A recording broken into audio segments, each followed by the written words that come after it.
personally, and we'll hear from you, but I want to welcome you to Vancouver Kingsway. Some of you are, I see some friends from the area. It's good to see you. But just welcome you here. And just say, in this neighborhood, which is one of the most diverse neighborhoods in the world, I mean, we do great things together here as a community. And so people are welcome, and we have a political discussion all the time.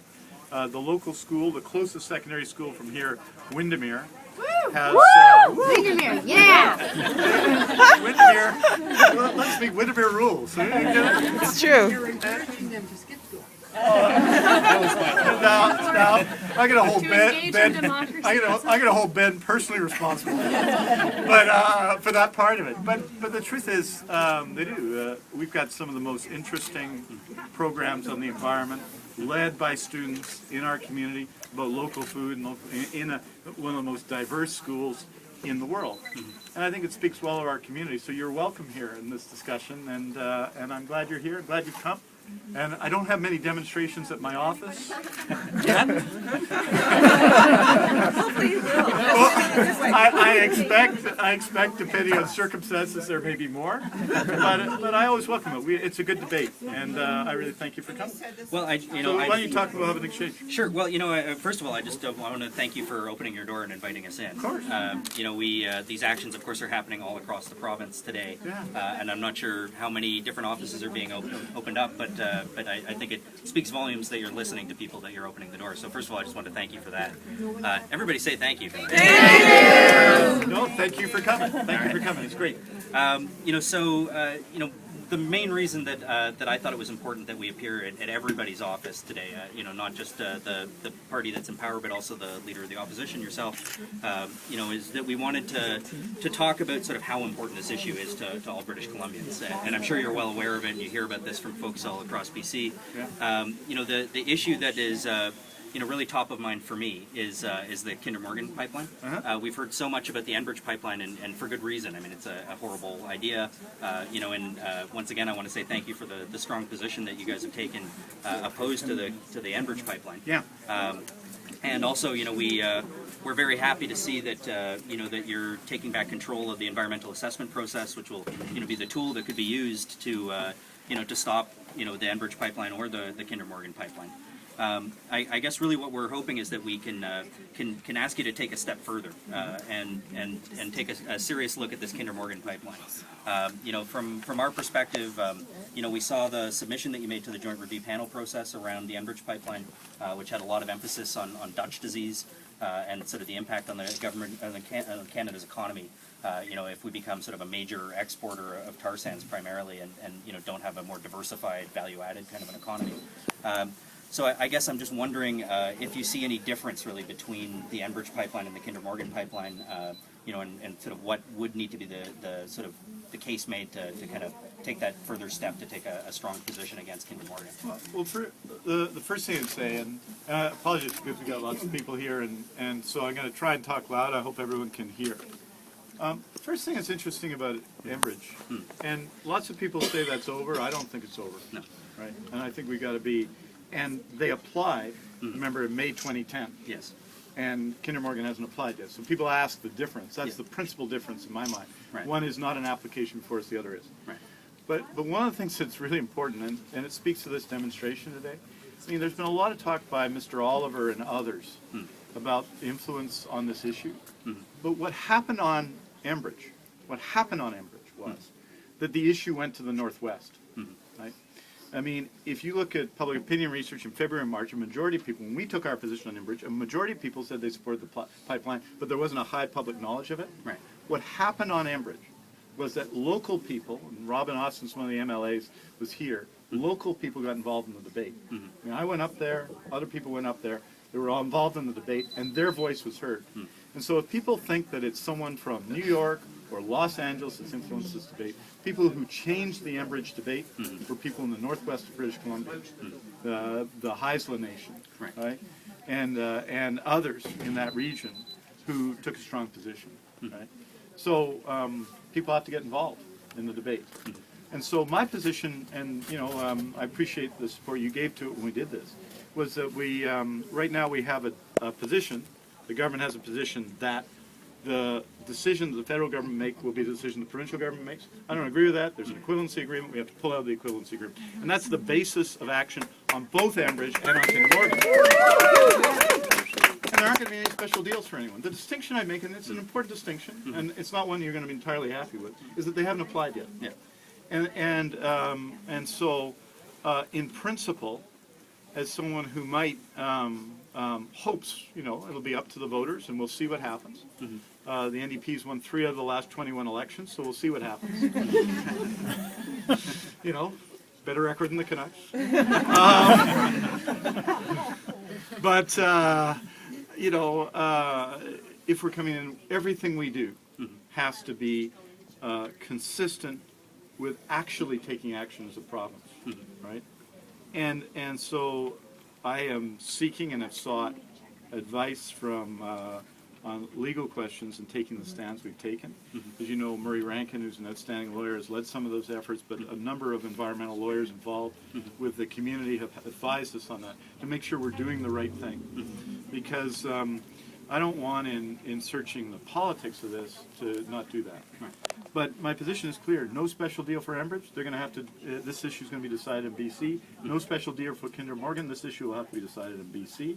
And we've been pretty clear in those hearings what our position is on Enbridge. And once Kinder Morgan applies, we'll deal with that then. And that's really our position. And I think, though, here's what I would say. People have to have their voice heard.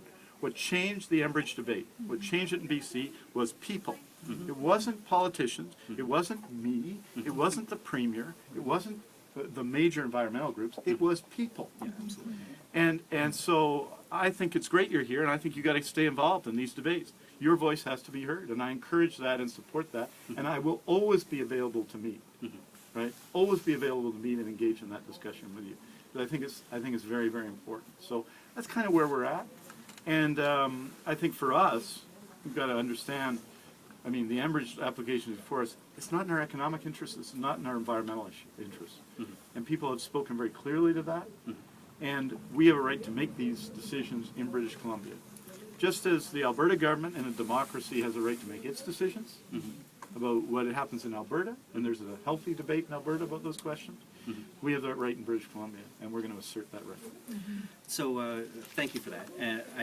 I guess my question next would be then, if when looking at the Kinder Morgan pipeline, if you find the same things about Kinder Morgan that you did about Enbridge, that it isn't in the economic interest, it isn't in the environmental interest, the consequences would outweigh the benefits. You're keeping an open mind to the idea. Absolutely, and I think people in this region have serious concerns, right? And they're expressing them, as I have, right? And the one thing I'd say, though, really particularly about this question, because there's sometimes a desire to shift, is that there is absolutely need to stay on the case on Enbridge. Yeah, no, I mean, this is the one area where I slightly disagree with people. That's before us now, and it's crucial. And because I think because of the high level of public engagement in this region, the fact that so many people live here and are engaged in it, the latter is going to have huge attention. But I don't think that people in the BC should. I think we have a deep obligation to people of the northwest of this province and the north in general of the province, who've done such a courageous job, who've been engaged in the debate. There are communities such as Hartley Bay that don't have a lot in financial terms, but have spent and contributed and participated and engaged in that debate. I was there, and the community. That was the community where everyone went out in the evening when the Queen of the North sunk in those waters and helped people. I think we have an obligation to them to stay involved in that debate. So that distinction aside, we're going to make the decision here in our own process here on Kinder Morgan and on Enbridge Northern Gateway, and people of BC will decide that.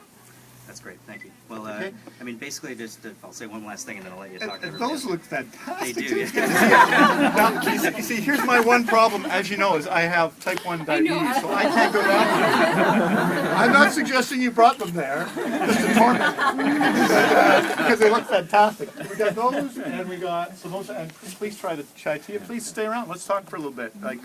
There's all this stuff, but I'm around. I'm not going anywhere for a bit. I'll quit hogging you in a second. Yeah. Comment there?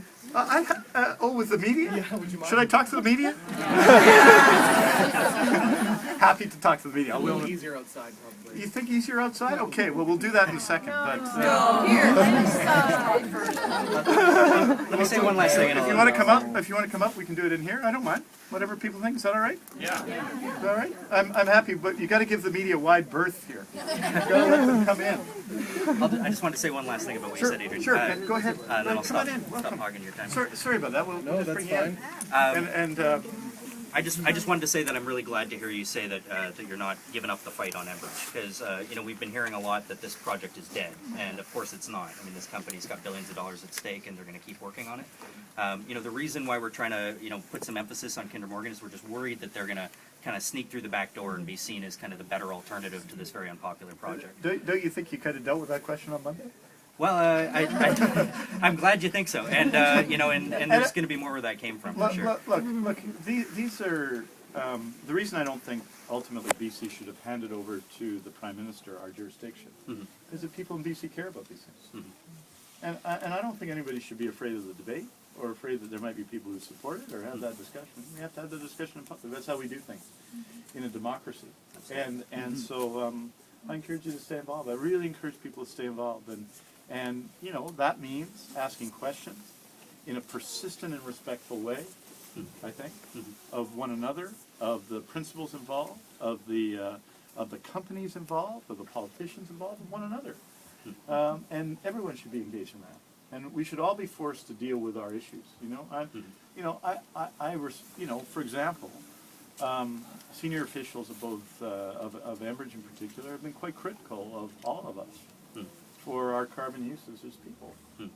And I think that's a legitimate debate.